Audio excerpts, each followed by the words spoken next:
Maulana Umar mengatakan orang sekarang ini seperti orang kampung, duwe iso yang di kampungnya itu nggak ada listrik, datang ke familinya di kota semua sudah listrik semua. Yang di kampung yang kampung sekali, Bluro yang bagian dalam itu ya, nggak ada listrik. Sekarang sudah ada listrik ya di Bluro. Mana yang belum ada? Irian di sana. Maka dia datang ke kota. Nah, sampai kota dikasih tahu sama familinya itu, nyalakan lampu. Yang mana? Ya semua rumah ini nyalakan lampunya. Dasar orang kampung, dia langsung cari korek, korek jres, ya. Dinyalakan, nggak nyala. Dinyalakan, lama-lama kobong, gitu. Loh, kok malah kobong? Sekali lagi, pindah lagi, dinyalakan lagi, kobong lagi. Akhirnya rumah itu kobong semua. Maka apa bilang, ini kok rumah dibakar nih gimana? Loh, ini saya nyalakan lampu bukan bakar. Wah, goblok dipake dhewe. Goblok yo dipake dhewe ngono ta.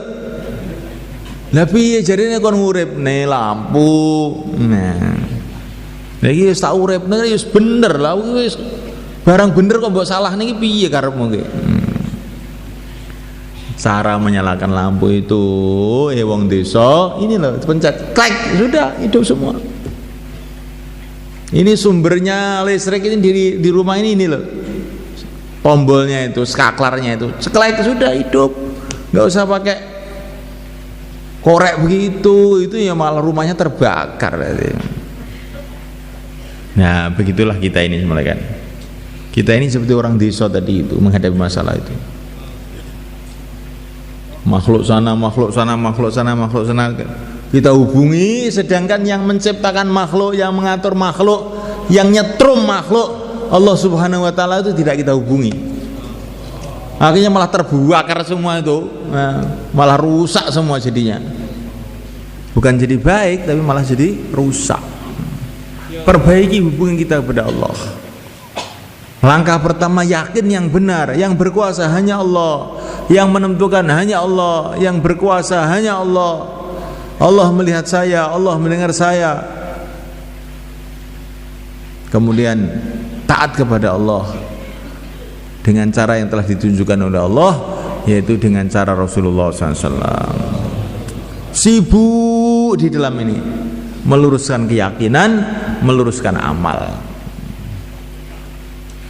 Tapi kalau keyakinannya nanti sudah lurus, amalan sudah lurus, amalan lurus itu bagaimana? Ibadahnya lurus. Dimulai dari sholatnya. Sholatnya betul-betul lurus. Sholat lurus itu bagaimana? Saya itu sudah belajar sholat di pesantren, saya sudah 10 tahun kok. Iya, zahirnya sholat sudah lurus, tapi batinnya sholat ini kadang-kadang belum lurus. Kita sholat harus merasa kita ini menghadap kepada Allah. Bukan merasa, harus yakin kalau kita ini menghadap kepada Allah. Maka kita sholat dengan penuh malu, penuh takut, penuh cinta, penuh syukur, penuh gembira. Gemeter hati kita ketika kita mengucapkan Allahu Akbar. Nah ini namanya baru sholatnya mulai lurus. Bukannya sholatnya, zakatnya, puasanya, yang mampu hajinya, umrohnya, baca Qur'annya, zikirnya, semua ibadahnya kita perbaiki. Insyaallah kita niat semuanya. Kemudian muamalah kita perbaiki. Bagaimana kita cari makan itu dengan cara yang diridhoi oleh Allah.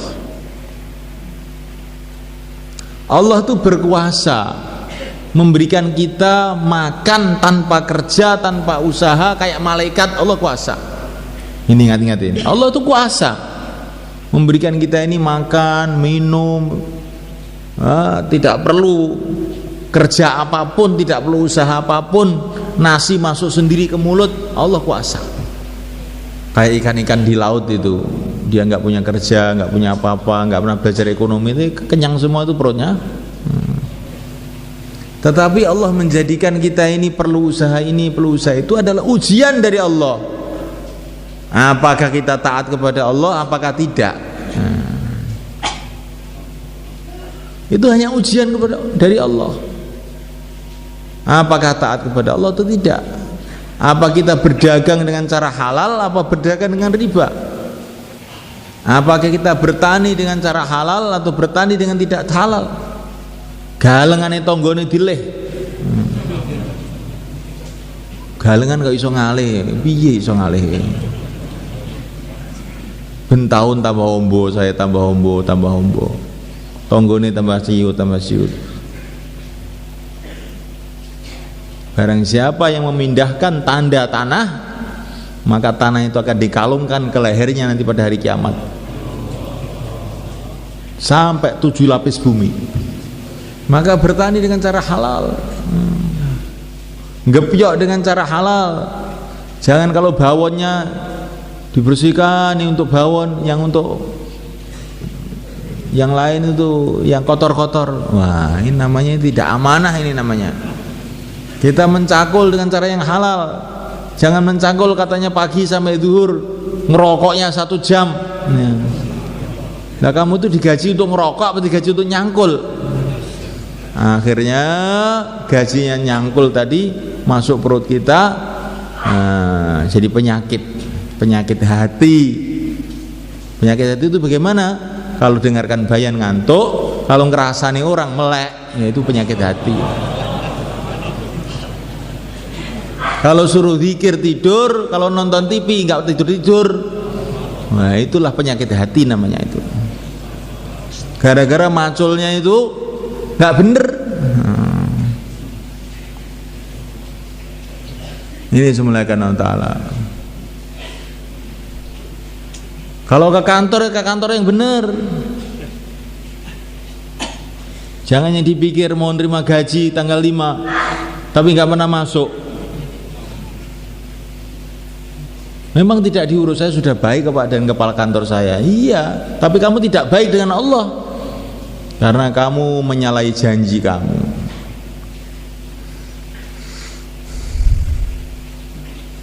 Ini penting semuanya ta'ala. Karena ini ujian Allah. Ujian Allah. Allah jadikan kita ini perlu usaha itu supaya tampak siapa yang berpegang kepada agama dalam usaha-usaha itu.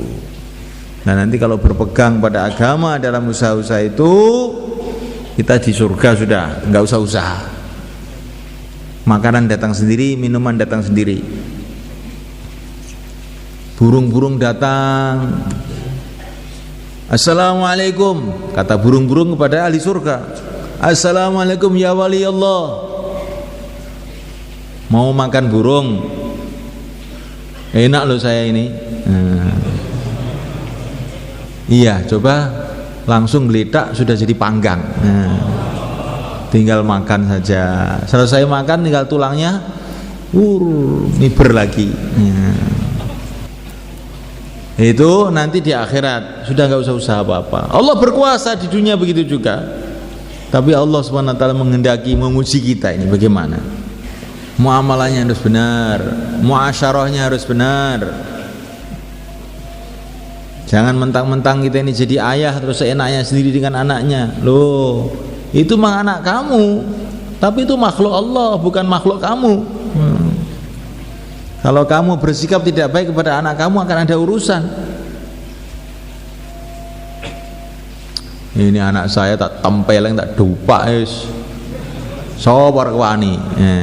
Lho aja ngono.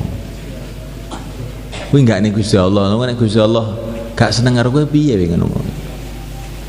Kita harus punya muasyarah yang baik dengan anak kita, dengan istri kita, dengan teman kita, dengan tetangga kita, dengan orang yang lebih atas dari kita dan dengan orang yang lebih bawah dari kita. Ini ujian. Ayah itu ujian bagi anaknya dan anak itu ujian bagi ayahnya. Anak itu diuji oleh Allah. Mau memuliakan orang tua atau tidak? Ini ujian.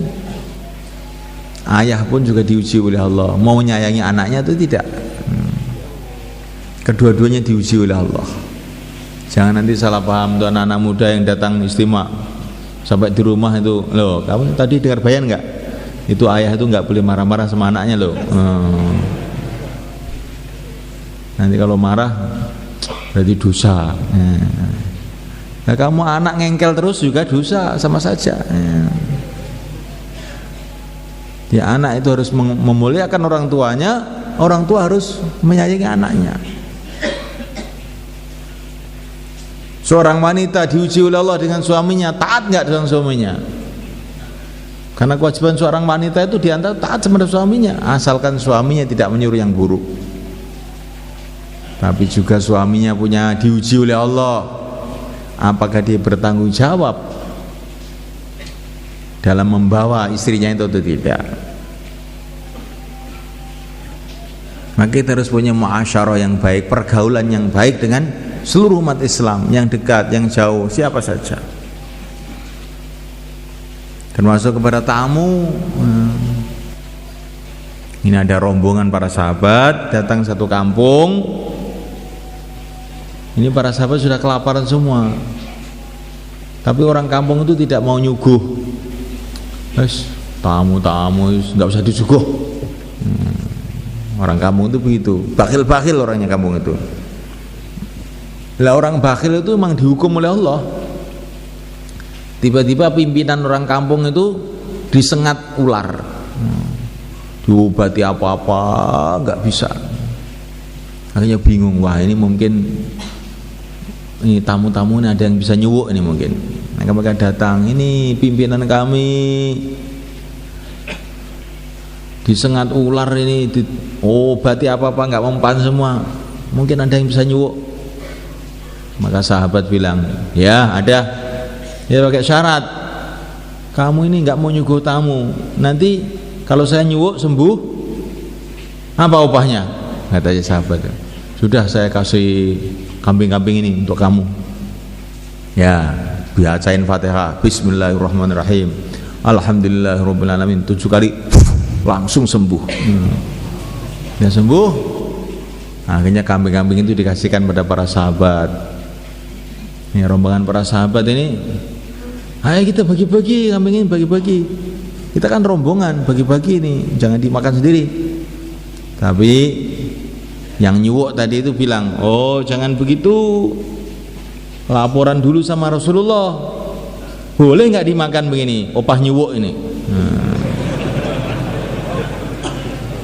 Oh ya, maka mereka nggak berani makan, dibawa kambing ke Madinah oleh Rasulullah.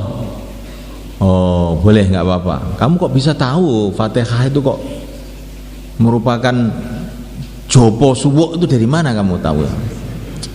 Ya Rasulullah itu, ya saya itu pokoknya hati saya itu merasa pokoknya bisa untuk nyuwuk ini, terus saya langsung saya suwukkan gitu aja.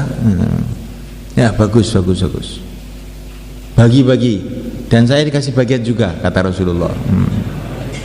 Maksudnya Rasulullah ini biar sahabat itu tahu opah nyuwuk itu boleh gitu, suwuknya tapi yang benar surat Fatihah. Ini kata para ulama, orang itu kalau nggak nyuguh tamu nanti banyak musibahnya itu.